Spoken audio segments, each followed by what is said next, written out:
Hello everyone, दीप classes की online पाठशाला में आप सभी का स्वागत है। बेटा, कल की क्लास में हमने जो जलवायु का जो हमारा टॉपिक चल रहा है उसमें भारत की जलवायु को प्रभावित करने वाले कारकों के बारे में चर्चा की थी। आज हम भारतीय मानसून के बारे में चर्चा करेंगे। ठीक है, जलवायु का जो चैप्टर चल रहा है हमारा चैप्टर जलवायु। ठीक है, इसमें आज हम चर्चा करेंगे जो टॉपिक है भारतीय मानसून।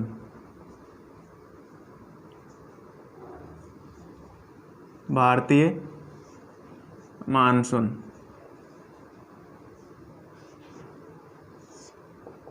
ठीक है, भारतीय मानसून। देखिए बेटा, भारतीय मानसून पवनों से बहुत अधिक प्रभावित है। भारतीय मानसून पवनों से बहुत अधिक प्रभावित है। ठीक है, आपने जो कारकों में पढ़ा था कि जो पवनों की दिशा है या स्थल की ऊंचाई, ठीक है, धरातल से ऊंचाई है। ठीक है, हमने देखा कि भारत के उत्तर में हिमालय पर्वत है जिसकी ऊंचाई लगभग क्या है 6000 मीटर पाई जाती है। और उसी के कारण से जो मध्य एशिया से आने वाली ठंडी पवनें हैं उनसे हमारी रक्षा करती है। कौन? हिमालय पर्वत श्रृंखला। ठीक है, उनके कारण से मध्य एशिया से आने वाली ठंडी पवनें भारत में प्रवेश नहीं कर पाती है। इसी कारण से यहाँ पर सर्दी शीत कम पड़ती है, ठंडी हवाएं नहीं आती है। ठीक है, दूसरा तटीय क्षेत्रों की बात करें कि भारत का तटीय क्षेत्र भी बहुत विशाल है वहाँ पर, लेकिन धरातल से ऊंचाई, समुद्र तल से ऊंचाई धरातल की कितनी है? लगभग 30 मीटर पाई जाती है। ठीक है, ऐसी स्थिति में जो भारत की जलवायु मानसूनी पवनों से बहुत अधिक प्रभावित है। जो भारत की जलवायु है जो कि मानसूनी पवनों से बहुत अधिक प्रभावित है। मानसूनी पवनों से। ठीक है, भारत की जलवायु सर्वाधिक किससे प्रभावित है? मानसूनी पवनों से। मानसूनी पवनों से प्रभावित है। अब ऐतिहासिक काल में भारत में आने वाले नाविकों ने सबसे पहले इन मानसूनी परिघटना पर, ठीक है, मानसूनी परिघटना पर जो मानसूनी प्रकार जो घटनाएं होती है मौसमी, ठीक है, इन पर सबसे पहले ध्यान दिया था किसने? यहाँ पर भारत में, ये भारत आने वाले नाविकों ने। ठीक है, तो यहाँ पर जो इन पवनों की दिशा में जो परिवर्तन के कारण इन नाविकों को जो लाभ हुआ, जिसके कारण से जहाज पवन की प्रवाह की दिशा पर निर्भर थे। मतलब जो नाविक आए थे ऐतिहासिक काल में, उन्होंने इन नाविकों ने पवनों की दिशा पर या मानसून परिघटना पर ध्यान दिया और पवन तंत्र की दिशा में परिवर्तन होने के कारण उन्हें यह लाभ हुआ। ठीक है, जिससे जहाज क्या है पवन की प्रवाह दिशा के पर ही निर्भर करते थे और पवनों की जो दिशा जिस प्रकार से परिवर्तित होती थी उसी प्रकार से उनको क्या है व्यापारी, इन अरब व्यापारियों को क्या है उस मार्ग की ओर आगे बढ़ने में सहायता प्राप्त होती थी। तो सबसे पहले अरब व्यापारियों ने भारत की तरफ कूच किया। ठीक है, भारत की तरफ सबसे पहले अरब व्यापारी जब आए थे तो उन लोगों ने पवन तंत्र के यहाँ के मौसमी उत्क्रमण को क्या नाम दे दिया? मानसून नाम दे दिया। ठीक है, कि जो पवनों के कारण से क्या हो रहा था, यहाँ पर मौसम में मौसमी गतिविधियाँ हो रही थी, मौसमी परिवर्तन हो रहे थे पवन तंत्र के कारण, उसे उन्होंने मानसून नाम दिया। ठीक है, मौसमी उत्क्रमण को। ठीक है, यहाँ पर मौसमी उत्क्रमण या मौसमी परिवर्तन, ठीक है, उसको नाम दे दिया उन्होंने मानसून।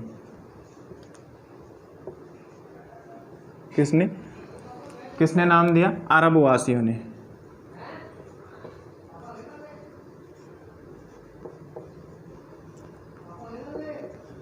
अरब वासियों ने। ठीक है, पवन तंत्र के कारण जो पवन तंत्र से मौसमी परिवर्तन हुए उन्हें मौसमी नाम मानसून नाम दे दिया। ठीक है, अब मानसून का प्रभाव उष्णकटिबंधीय क्षेत्रों में लगभग, इसका प्रभाव, मानसून का प्रभाव उष्णकटिबंधीय क्षेत्रों में, उष्णकटिबंधीय क्षेत्रों में लगभग 20 डिग्री उत्तर 20 डिग्री उत्तर एवं 20 डिग्री उत्तर एवं 30 डिग्री दक्षिणी अक्षांश के बीच रहता है। ठीक है, जो मौसमी परिवर्तन देखा गया, मौसमी परिवर्तन को ही अरबवासियों ने मानसून नाम दिया। ठीक है, पवन तंत्र के अनुरूप मौसमी परिवर्तन होने को ही अरबवासियों ने मानसून नाम दिया। ठीक है, और इस मानसून का जो सर्वाधिक प्रभाव देखा गया उष्णकटिबंधीय क्षेत्रों में 20 डिग्री उत्तरी अक्षांश से 30 डिग्री उत्तरी अक्षांश के बीच में रहता है। ठीक है, तो इस मानसूनी प्रक्रिया को समझने के लिए कुछ महत्वपूर्ण फैक्ट हैं। जो 20 डिग्री उत्तरी अक्षांश से 30 डिग्री उत्तरी अक्षांश के बीच में जो मानसून का प्रभाव रहता है उसको निम्नलिखित फैक्ट के माध्यम से हम समझते हैं कि जो स्थल एवं जल के गर्म और ठंडे होने की जो परिवर्तनकारी प्रक्रिया है, ठीक है, उसके कारण से ही विभेदी प्रक्रिया अर्थात परिवर्तनकारी जो गतिविधि है उसके कारण से भारत के स्थल भाग पर निम्न दाब के क्षेत्र उत्पन्न होते हैं। भारत के स्थल भाग पर निम्न दाब का क्षेत्र उत्पन्न होता है, जबकि आसपास के समुद्रों के ऊपर क्या होता है, उच्च दाब का क्षेत्र बनता है। ठीक है, इसी कारण से आपको पता होगा पवनों की जो मौसम चलने की जो गति है, पवने चलने की जो शर्त है, पवने सदैव उच्च वायुदाब से निम्न वायुदाब की ओर गति करती है। इसी कारण से जो मानसून का प्रभाव यहाँ पर जो पवने चल रही है भारत के स्थल खंड पर, ठीक है, स्थल भाग पर निम्न दाब का क्षेत्र उत्पन्न होता है। ठीक है, स्थल भाग पर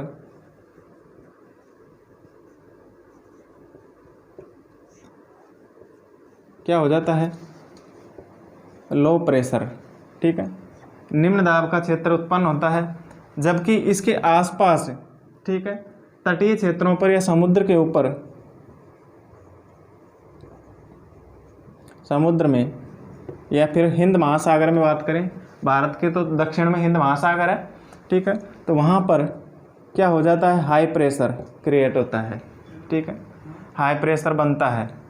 ठीक है, जिसके कारण से, ठीक है, और दूसरा है ग्रीष्म ऋतु के दिनों में अंतः उष्ण कटिबंधीय अभिसरण क्षेत्र की स्थिति गंगा के मैदान की ओर खिसक जाती है। जो ITCZ होता है, इंटर ट्रॉपिकल कन्वर्जन जोन, अंतः उष्ण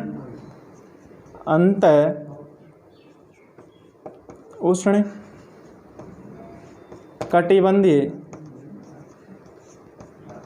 अभिसरण पेटी। ठीक है, अभिसरण पेटी या अंतः उष्ण कटिबंधीय अभिसरण क्षेत्र, ठीक है, ITCZ inter tropical conversion zone, जिसे हिंदी में कहते हैं अंतः उष्ण कटिबंधीय अभिसरण क्षेत्र, ये पेटी। ठीक है, ये क्या हो जाती है, गंगा के मैदान की ओर खिसक जाती है। इसकी स्थिति कहाँ पर हो जाती है, ग्रीष्म ऋतु में, ग्रीष्म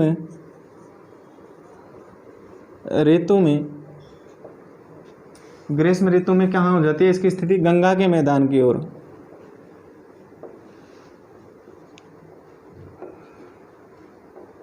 गंगा के मैदान की ओर, ठीक है, अर्थात उत्तर की ओर खिसक जाती है। ठीक है, उत्तर की ओर खिसक जाती है, जो प्राय विषुवत वृत्त से कितनी खिसकती है, जो प्राय यह विषुवत वृत्त से 5 डिग्री उत्तर की ओर खिसक जाती है। ठीक है, 5 डिग्री उत्तर में स्थित होता है। इसे मानसून ऋतु में मानसून गर्त के नाम से भी जाना जाता है। ठीक है, इसे मानसून ऋतु में मानसून गर्त के नाम से भी जाना जाता है। ठीक है, वापस एक बार रिपीट कर देता हूँ कि जो ग्रीष्म ऋतु के दिनों में ITCZ या अंतः उष्ण कटिबंधीय अभिसरण क्षेत्र, इंटर ट्रॉपिकल कन्वर्जन जोन, ठीक है, वो क्या हो जाता है, यह क्षेत्र गंगा के मैदान की ओर खिसक जाता है। ठीक है, ग्रीष्म ऋतु में गंगा के मैदान की ओर खिसक जाता है, अर्थात विषुवत वृत्त से 5 डिग्री उत्तर की ओर इसकी स्थिति होती है। ठीक है, इसे मानसून ऋतु में मानसून गर्त के नाम से जाना जाता है, मानसून गर्त के नाम से जाना जाता है। ठीक है, आगे हिंद महासागर में मेडागास्कर के पूर्व में लगभग 20 डिग्री दक्षिणी अक्षांश की ओर, हिंद महासागर में मेडागास्कर के पूर्व में लगभग 20 डिग्री दक्षिण की ओर, 20 डिग्री दक्षिणी अक्षांश के ऊपर उच्च वायुदाब वाला क्षेत्र होता है, ठीक है, हाई प्रेशर वाला क्षेत्र होता है। कहाँ पर? मेडागास्कर, मेडागास्कर, ठीक है, मेडागास्कर के पूर्व में, मेडागास्कर के पूर्व में, ठीक है, 20 डिग्री दक्षिण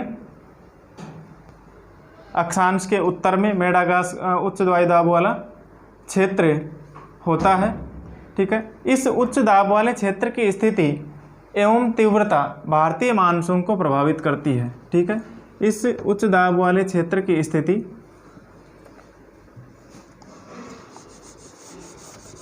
इस उच्च दाब वाले क्षेत्र की स्थिति एवं तीव्रता भारतीय मानसून को प्रभावित करती है, भारतीय मानसून को क्या करती है? प्रभावित करती है, भारतीय मानसून को प्रभावित करती है, ठीक है। आगे ग्रीष्म ऋतु में तिब्बत का पठार है, ठीक है, तिब्बत का पठार जो कि बहुत अधिक गर्म हो जाता है, जो कि भारत में उत्तर में स्थित है। यहाँ पर भारत के उत्तर में तिब्बत का पठार स्थित है। वह क्या हो जाता है? अधिक गर्म हो जाता है, जिसके कारण से उसके परिणाम स्वरूप पठार के ऊपर समुद्र तल से लगभग 9 किलोमीटर की ऊंचाई पर, समुद्र तल से लगभग 9 किलोमीटर की ऊंचाई पर क्या होता है? तीव्र ऊर्ध्वाधर धाराओं एवं उच्च वायुदाब का निर्माण होता है, ठीक है। 9 किलोमीटर की ऊंचाई पर तीव्र ऊर्ध्वाधर धाराओं एवं उच्च वायुदाब का निर्माण होता है, ठीक है। और ग्रीष्म ऋतु में हिमालय के पश्चिमी उत्तर पश्चिमी जेठ धाराओं का तथा भारतीय प्रायद्वीप के ऊपर उष्णकटिबंधीय पूर्वी जेठ धाराओं का प्रभाव होता है, ठीक है, पूर्वी जेठ धाराओं का प्रभाव होता है, पूर्वी जेठ धाराओं का क्या होता है? प्रभाव होता है, ठीक है। देखिए बेटा, एक बार मानचित्र की सहायता से यहाँ पर देखते हैं हम कि हिंद महासागर में, यहाँ पर दिख रहा है हिंद महासागर, ठीक है, यहाँ पर हिंद महासागर है, ठीक है। ये पूरा भारत के दक्षिण में हिंद महासागर स्थित है यहाँ पर, ठीक है। यहाँ पर मेडागास्कर, ये मेडागास्कर द्वीप दिख रहा है, ठीक है। इससे मेडागास्कर के पूर्व में लगभग, मेडागास्कर के पूर्व में, ठीक है, यहाँ पर लगभग 20 डिग्री दक्षिणी अक्षांश के ऊपर, यहाँ पर लगभग 20 डिग्री, ठीक है, 20 डिग्री दक्षिणी अक्षांश के ऊपर, ठीक है, ऊपर यहाँ पर क्या होता है? हाई प्रेशर वाला क्षेत्र होता है, यहाँ पर क्या होता है? उच्च दाब वाला क्षेत्र होता है, हाई प्रेशर, ठीक है। मेडागास्कर के पूर्व में 20 डिग्री दक्षिणी अक्षांश के उत्तर में यहाँ पर क्या होता है? हाई प्रेशर वाला क्षेत्र होता है। इस उच्च दाब वाले क्षेत्र की स्थिति एवं तीव्रता, यहाँ का जो हाई प्रेशर होता है, यही क्या करता है? भारतीय मानसून को प्रभावित करता है, भारतीय मानसून को, भारतीय मानसून को प्रभावित करता है, ठीक है। हिंद महासागर में यहाँ पर 20 डिग्री दक्षिणी अक्षांश के उत्तर में स्थित जो हाई प्रेशर जोन है, हाई प्रेशर वाला क्षेत्र है, वह क्षेत्र ही यहाँ के क्या करता है? भारतीय मानसून को प्रभावित करता है, ठीक है। फिर दूसरा है ग्रीष्म ऋतु में, ग्रीष्म ऋतु में ही तिब्बत का जो पठार है वह बहुत गर्म हो जाता है, ठीक है। यहाँ पर जो तिब्बत का पठार है, ठीक है,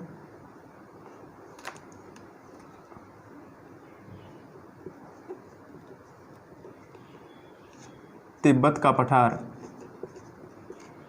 ठीक है, यह तिब्बत का पठार क्या हो जाता है? गर्म हो जाता है, जिसके परिणाम स्वरूप ऊपर समुद्र तल से लगभग 9 किलोमीटर की ऊंचाई पर, समुद्र तल से लगभग 9 किलोमीटर की ऊंचाई पर, 9 किलोमीटर की ऊंचाई पर क्या हो जाता है? तेज धाराओं एवं उच्च दाब का निर्माण हो जाता है, तीव्र धाराओं एवं उच्च दाब का, ठीक है, हाई प्रेशर का निर्माण हो जाता है, ठीक है। क्या हो जाता है? हाई प्रेशर का निर्माण हो जाता है। क्यों? यहाँ पर समुद्र तल से ऊंचाई हिमालय पर्वत की लगभग 6000 मीटर, लगभग 6 किलोमीटर है, और समुद्र तल से यहाँ पर 9 किलोमीटर बता रखे। तो हिमालय पर्वत के उत्तर में यहाँ पर तिब्बत का पठार है, जहाँ पर तापमान क्या है, बहुत अधिक गर्म हो जाता है, जिसके परिणाम स्वरूप समुद्र तल से लगभग 9 किलोमीटर की ऊंचाई पर तीव्र ऊर्ध्वाधर धाराओं एवं उच्च दाब का क्षेत्र निर्मित होता है। ठीक है। ग्रीष्म ऋतु में हिमालय के उत्तरी पश्चिमी जेट धाराओं का तथा भारतीय प्रायद्वीप के ऊपर, यहाँ पर भारतीय प्रायद्वीप के ऊपर, ठीक है, यहाँ पर क्या है, ये है भारतीय प्रायद्वीप, ठीक है, भारतीय प्रायद्वीप के ऊपर क्या होता है, उष्णकटिबंधीय पूर्वी जेट धाराओं का प्रभाव होता है। ठीक है, यहाँ पर जेट धाराओं का प्रभाव होता है। ठीक है, यहाँ पर जेट धाराओं का प्रभाव होता है। ठीक है, इसके अलावा दक्षिणी महासागरों के ऊपर दाब की अवस्थाओं में परिवर्तन भी मानसून को प्रभावित करता है। ठीक है, दक्षिणी महासागरों के ऊपर दाब की अवस्थाओं में परिवर्तन भी मानसून को क्या करता है, प्रभावित करता है। ठीक है, यहाँ एक वर्ड है मित्रों,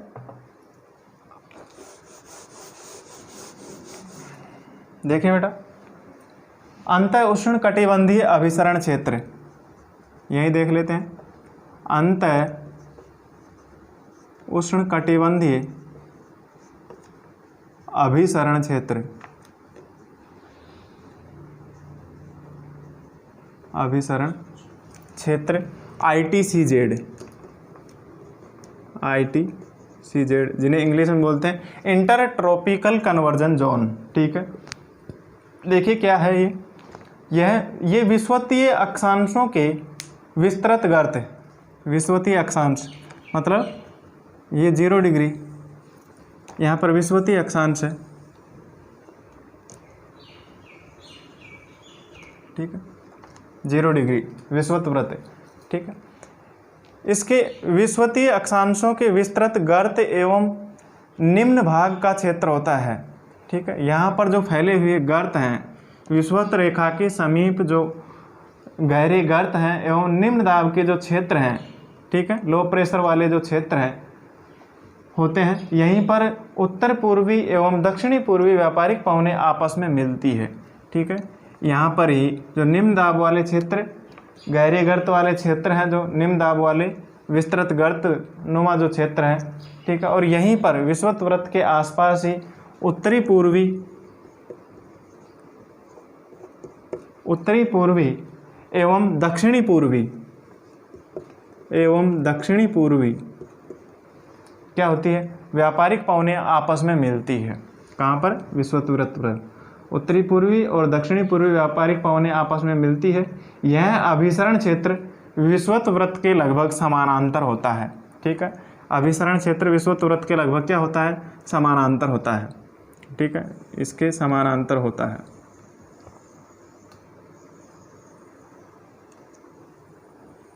यहीं पर होता है। ठीक है, ITCZ। ठीक है, विषुवत वृत्त के समानांतर होता है, लेकिन सूर्य की आभासी गति के साथ यह क्या होता है, उत्तर या दक्षिण की ओर खिसक जाता है। सूर्य की आभासी गति के कारण यह उत्तर, ठीक है, या दक्षिण की ओर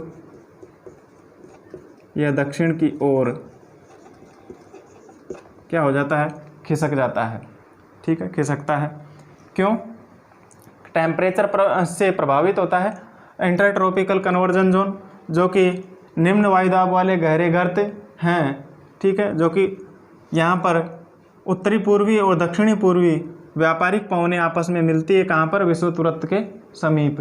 ठीक है, विषुवत वृत्त के समानांतर ही ये ITCZ होता है। और यहीं पर जब सूर्य की स्थिति उत्तरी गोलार्ध में कर्क रेखा के समीप होती है, तो यह ITCZ रेखाएं हैं, इंटर ट्रॉपिकल कन्वर्जन जोन है, वो क्या हो जाता है, 5 डिग्री उत्तर की ओर खिसक जाता है। ठीक है, जबकि जब सूर्य दक्षिणी गोलार्ध में मकर रेखा पर सीधा चमकता है, तो यह 5 डिग्री वापस क्या हो जाती है, दक्षिण की ओर खिसक जाती है। ठीक है, वापस दक्षिण की ओर आ जाती है। अर्थात यह क्या है, सूर्य की आभासी गति के कारण या सूर्य के साथ साथ यह क्या है, स्थान परिवर्तन कर लेती है। ठीक है, इंटर ट्रॉपिकल कन्वर्जन जोन, अंतर उष्णकटिबंधीय अभिसरण क्षेत्र। ठीक है, आगे सामान्यतः दक्षिणी प्रशांत महासागर के उष्णकटिबंधीय पूर्वी भाग में जो उच्च दाब का क्षेत्र होता है, ठीक है, कहाँ पर, दक्षिणी प्रशांत महासागर के उष्णकटिबंधीय पूर्वी भाग में उच्च दाब का क्षेत्र होता है, तब हिंद महासागर के उष्णकटिबंधीय पूर्वी भाग में निम्न दाब का क्षेत्र होता है। ठीक है, हिंद महासागर के उष्णकटिबंधीय पूर्वी भाग में यहाँ पर क्या होता है, लो प्रेशर होता है। ठीक है, लो प्रेशर होता है, निम्न दाब होता है। लेकिन कुछ विशेष वर्षों में वायुदाब की स्थिति क्या हो जाती है, विपरीत हो जाती है, तथा पूर्वी प्रशांत महासागर के ऊपरी हिंद महासागर की तुलना में निम्न दाब का क्षेत्र बन जाता है। ठीक है, डार्विन उत्तरी ऑस्ट्रेलिया जैसे हिंद महासागर में 12 डिग्री 30 मिनट दक्षिणी अक्षांश तथा 131 डिग्री पूर्वी देशांतर पर। ठीक है, डार्विन कहाँ पर स्थित है, उत्तरी ऑस्ट्रेलिया में, डार्विन। ठीक है, उत्तरी ऑस्ट्रेलिया में कहाँ पर, हिंद महासागर में 12 डिग्री 30 मिनट उत्तरी अक्षांश एवं 131 डिग्री पूर्वी देशांतर पर स्थित है, तथा ताहिती द्वीप प्रशांत महासागर में 18 डिग्री दक्षिणी अक्षांश एवं 149 डिग्री पश्चिमी अक्षांश पर, पश्चिमी देशांतर पर। ठीक है, ताहिती द्वीप कौन सा है, ताहिती, जो कि कहाँ पर है, प्रशांत महासागर में 18 डिग्री उत्तरी अक्षांश एवं 131 डिग्री पश्चिमी देशांतर। ठीक है, पश्चिमी देशांतर पर। ठीक है, तो यहाँ पर डार्विन और ताहिती के दाब के अंतर की गणना अगर हम करते हैं तो मानसून की तीव्रता के पूर्वानुमान के लिए की जाती है। ठीक है, तो मानसून के पूर्वानुमान के लिए जो तापमान की गणना की जाती है वो किस किस में की जाती है, डार्विन और ताहिती के बीच में। ठीक है, डार्विन और ताहिती के बीच में पूर्वानुमान के लिए इनकी गणना की जाती है। ठीक है, अगर दाब का अंतर ऋणात्मक है, ठीक है, अगर वायु दाब का अंतर है, ठीक है, दाब का अंतर क्या है, ऋणात्मक है। ठीक है, दाब का अंतर ऋणात्मक है, तो यहाँ पर जिसका मतलब क्या होगा, औसत से कम तथा विलंब से आने वाला मानसून होगा। ठीक है, दाब का अंतर अगर ऋणात्मक है तो क्या समझा जाएगा, या तो मौसम क्या होगा, औसत से कम होगा, या फिर विलंब से देरी से मानसून आएगा।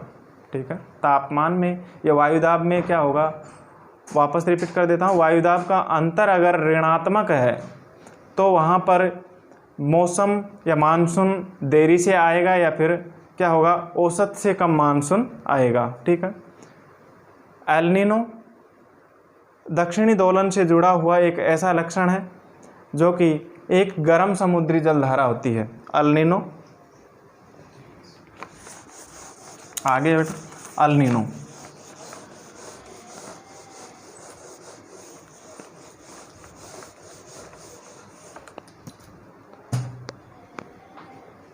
देखिए, एल नीनो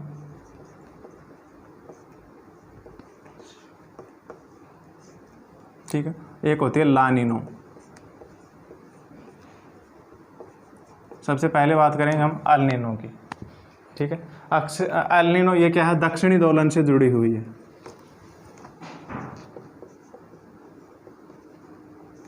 ठीक है, दक्षिणी दोलन से जुड़ी हुई है। दक्षिणी दोलन का ही एक लक्षण है जो कि एक सामुद्रिक गर्म जलधारा है।